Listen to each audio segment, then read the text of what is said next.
So leadership principle number 9, last one we're going to discuss to wrap up this book. Leaders know when to follow. And I wanted to wrap up with this one. It's good. Because of that, I mean, it says it all right there.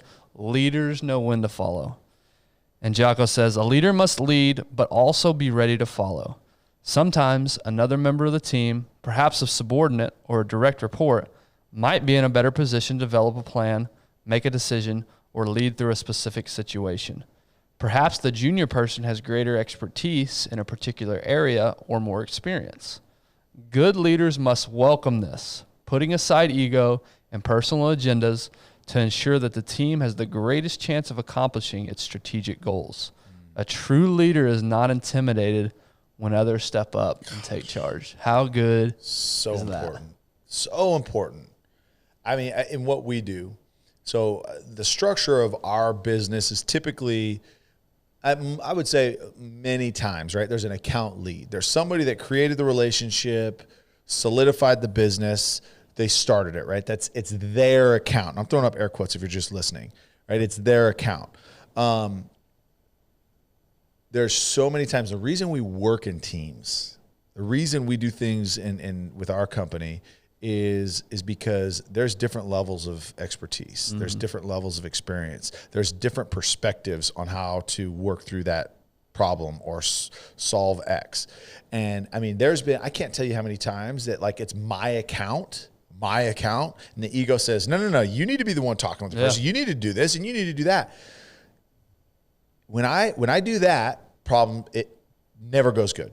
Never. Mm-hmm. But there's times it's like, okay, look, I'm going to let someone else, how do we do this? Or, hey, talk to the client. Like you come in from another angle and bring in your expertise, bring in your knowledge, and it makes that project so much better. Mm-hmm. And there's times that I'm like, no, what are you doing emailing them? Like I'm supposed to do that. Mm-hmm. And I've got to catch myself and it's like, no. Yeah. Like they're just as or more qualified. And that's great because what's the ultimate goal? It's not if I had the direct line of contact every time. Right. It's, hey, are we going to get this across the finish line and get our client into a great new space? Mm-hmm. Mm-hmm. Well, that's the goal, right? Yeah. So if you say, look, I've got to do everything. It's got to be my idea. I got to get credit for it. I got to do all this. And your ego blocks you from all the resources that you have on your team, then go start your own business and work by yourself. Right. Like don't claim to be a leader. Yeah. Let those people speak up. Bring those into account. You may not always use them, but let those people feel comfortable in bringing in ideas, new perspectives, new solutions. Yeah. Another good example of this, when I was, I mentioned this before, when I was a personal training manager in my previous career.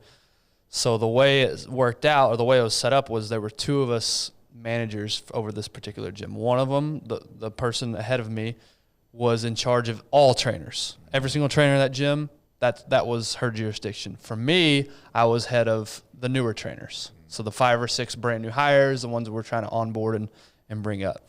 And so this scenario plays out perfectly in this example. So we had a young trainer, new trainer to us, but his skill set, he was a trainer previously. He wasn't your typical brand new hire. This guy still to this day is one of the most phenomenal training minds I've ever known in my life. Younger guy than me, but just for whatever reason, training clicked for him. And he was obsessed with it, and he knew everything about it. And so, but he was a new trainer, right, at our club. And so it would have been really easy for me because we would have weekly meetings with our newer trainers, and he would say something that I didn't either A, know, or B, maybe I said it wrong and he was correcting me. It would have been very easy in that scenario to let my ego come into play and say, no, you're new to this, you don't know. Yeah. But what I would do is I would submit to that, and I would realize, no, he has more expertise in this particular area. Yeah. The other trainer, on the other hand, or the other manager, on the other hand, had a big problem with this. And for whatever reason, the ego was just too much, and she couldn't submit to that. She couldn't get that under control. Yeah. And so they would butt heads quite a bit because she couldn't stand the fact that he knew probably more. And again, I get it. I totally understand. I get the temptation is, well, no, I'm in this position. I earned this position, so whatever I say goes. Yeah. Whereas the best course of action would have been to take that younger trainer's advice on that certain situation. So that's what I think of is It's hard though, right? Because you earn that position for the most part. You probably earn that position of leadership most of the time, or in this scenario we did, and so it's hard to think, oh, I've got to take a step back here, and I've got to be led as opposed to being lead. So there's my father-in-law uses this all the time, and he's been in the car business for a long time, and there's this concept of self-preservation where the bad leaders are focused on self-preservation. So if there's a threat from below, somebody that can add value that they don't or can't or won't, that they will then squash that person's confidence, squash their credibility, squash whatever. So that it's a direct competition. That they can hold on to whatever they've held on to. And typically that person brings zero value and they know it, but they're trying to hold on to that job and that salary and that position and that influence. And so self-preservation is one of the worst things that you can have in your culture. If you have people that are focused on just keeping their job, and they're gonna discredit or they're gonna take credit from somebody else, or they're gonna silence a voice, and I'm gonna put you down, or I'm not even gonna train you or pour wisdom into you. Yeah. Things that help me get to where it is. Because here's the deal. The leaders, and I'm telling you this, the leaders that have the awareness of, look, I'm all about growing other people below me, lateral, even above me. Those are the people that continue to climb, because those are people that people want around. The people that create good culture and that let the younger people, but if you're just hoarding your position, doing as little as you can, and all your effort is into taking down other people because you're not giving them the credit to do it and not following the lead of someone else, like that is the worst thing that you can have for culture. That's such a good point, because think about, again, your mind says this younger person, this junior person to me, I need to know more than them always, or else they're a threat to me. But the reality is my bosses, it is my job to grow this junior person. Yeah. And if this junior person has a good idea that helps the team, it makes me look better. It doesn't make me look worse, because our performance improves. Yeah. But it's hard to think in that scenario. Well, now obviously if that continues to happen, you're constantly being shown up. That's one thing. But if the whole team's performance improves, guess who gets the credit for that? Yeah. The leader. Because here's the deal. Leaders are just coordinators. Right. I hate to say it. Yeah. Leaders, if you are a leader, your specific expertise of details of whatever that role is less important than maybe someone below you, because the further down you go, the more you just become a doer. I mean, lack of a better term, right? So as you're getting influence and you're in leadership roles, if you can coordinate other people, and look, if you're that leader, and I just think about this, like think about who you want as a boss. Is a boss that's like, hey, Ben, dude, that was a great idea. You know what I want you to do this week? I want you to get up in front of the team. I want you to talk about that. And I want you to head up this project. Yeah. You sit in the back and you just are there to support. You are there to say, hey, you need something from me? Okay, cool. I'm gonna go up and I'm gonna find an answer for you. I'm gonna get a solution for that. I'm gonna get that resource for you.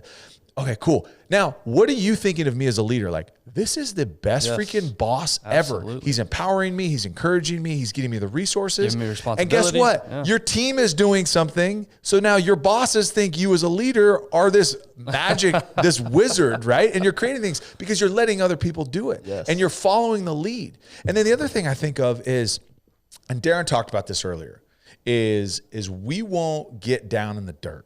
As leaders, we don't think we need to get down on the dirt. The best leaders are the ones that are like, hey, junior partner or junior associate, you know what? Let's get down. I'm going to build that Excel sheet with you. Or guess what? I'm going to go put mortar in between these bricks. I know that I'm the boss, but I'm going to actually go lay these bricks with you. Or I'm going to go cut wood. Or I'm going to, we had a general contractor at our house, brought in all these subs. He didn't have to do anything. He could literally just tell them what to do, how to do it, when to be done. This guy is out there on his hands and knees laying thin set under tile. He's out there cutting boards for the framers. He's out there smoothing out stucco. I mean, he's literally doing all of these things with these guys. And guess what? That's the best contracting experience that I've ever had. And I've referred him to dozens of people. Right. Because he was willing to get down and follow the lead of these subcontractors That's that probably know more about that specific trade than he does. Right. Because he's like you said, he's a coordinator. Yeah. He's not a specialist in any one of those. He knows enough to be dangerous. Yeah. But good for him to realize, hey, these guys are specialists. And think of these They're subs. experts. The hardest part in like the general contracting world right now is finding subs. Mm-hmm. If I'm a sub and I'm like, all right, this GC, he's going to pay me fairly, but he's also down there with me doing it. Yeah. And I'm telling him what to do and he's listening. I don't think less of you because I told you what to do. I think more of you because the humility that you bring to this project. Yeah. Yeah. I mean, that's to me, that's the best way to end. And it's fitting that he ended these principles with that. So to recap the last 2 weeks, leaders own everything in their world. Leaders set the standard. Leaders believe in the mission. Leaders check their ego. Leaders keep it simple. Leaders prioritize and execute. Leaders identify clear directives. Leaders are calm in the chaos. And leaders know when to follow.